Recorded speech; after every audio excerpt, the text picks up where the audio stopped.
Hello everyone. आज मैं class 6 के लिए सब्जेक्ट साइंस का चैप्टर नंबर 1 लेकर आई हूँ, जिस चैप्टर का नाम है भोजन।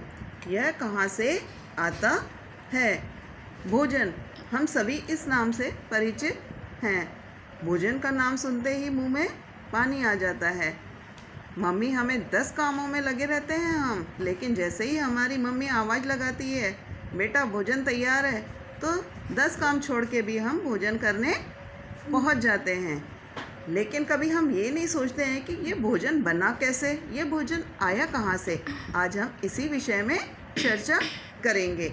सबसे पहले आती है हमारी खाद्य पदार्थों की जानकारी के लिए। अब खाद्य पदार्थ क्या होते हैं? खाद्य पदार्थ जिनसे भोजन बनाया जाता है उसे हम कहते हैं खाद्य पदार्थ, जो खाने योग्य होते हैं। अच्छा, अब आज ज़रा थोड़ा सा विचार कीजिए कि आज आपने भोजन में क्या क्या खाया। माना आज आपकी मम्मी ने खाने में रोटी, सब्जी व रायता बनाया। आपने आज खाई रोटी, सब्जी व रायता। ओके, अच्छा ठीक है। अब हमने ये दोपहर के भोजन में तो रोटी, सब्जी और रायता खा लिया। क्या आपने नाश्ते में भी यही सब कुछ खाया था? नहीं, शायद रायते आपकी मम्मी ने ब्रेकफास्ट में आपके लिए पोहा, कचौड़ी, पराठा एटसेट्रा कुछ भी बनाया होगा।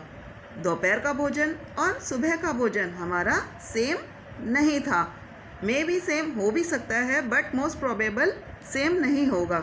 अच्छा, दिन को तो हमने रोटी, सब्जी और रायता खाया, ठीक है। अब हमने रात को आपकी मम्मी ने आपको भोजन में क्या क्या दिया? रात को मान लिया आपकी मम्मी ने आपको चावल, दाल और चटनी दी। ओके, आपका तीनों टाइम का जो भोजन था वो डिफरेंट था।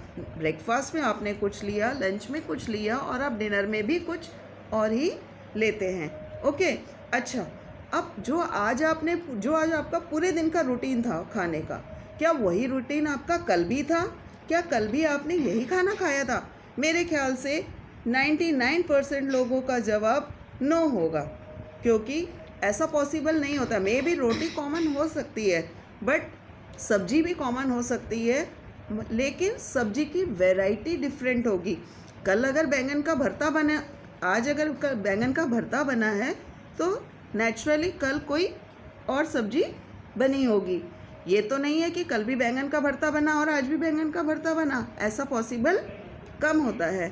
ओके, हमारी जैसे ये सब चीज़ें होती हैं, पोहा, कचौड़ी, पराठा, चावल, दाल, चटनी, रोटी, सब्जी, रायता, सलाद एटसेट्रा, जो भी चीज़ें होती हैं, ये जो व्यंजन होते हैं, ये हमारी कहलाती हैं वैराइटीज़। ये क्या कहलाती हैं? हमारी वैराइटीज़। अब इन व्यंजनों को बनाने के लिए हमें बहुत सारी चीज़ों की ज़रूरत होती है, लेकिन ये ज़रूरत की चीज़ें हमें कहाँ से प्राप्त होती हैं, इसकी जानकारी तो मैं आपको अगले वीडियो में ही दूंगी। लेकिन फ़िलहाल आप इन खाद्य सामग्रियों को देखें। अब आपकी मम्मी ने रोटी दे दी, लेकिन रोटी आपके पास आई कहाँ से? ये जो रोटी है, ये हमें कहाँ से प्राप्त हुई? किसी ने आप ये जानकारी करने की कोशिश तो नहीं की। रोटी के लिए सबसे पहले हमें क्या ज़रूरत रही? गेहूँ। गेहूँ से क्या बना? आटा। आटे से क्या बनाया? आटे को हमने गूँथा। गूँथने के लिए किस चीज़ की ज़रूरत हुई? जल की, पानी की आवश्यकता हुई, और उसके बाद हमने उसे सेका। इस तरह से हमारी रोटी तैयार हुई। कितना लंबा प्रोसीजर हो गया। ओके, इसी तरह से अगर हमें चावल बनाने, कच्चे चावल तो आप खाएंगे नहीं।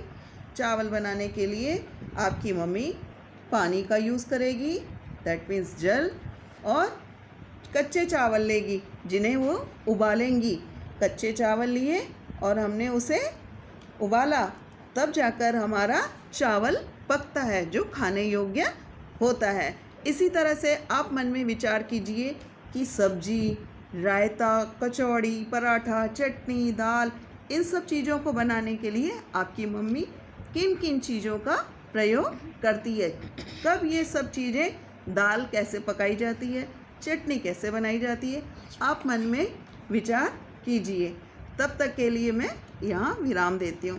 Thank you, good day.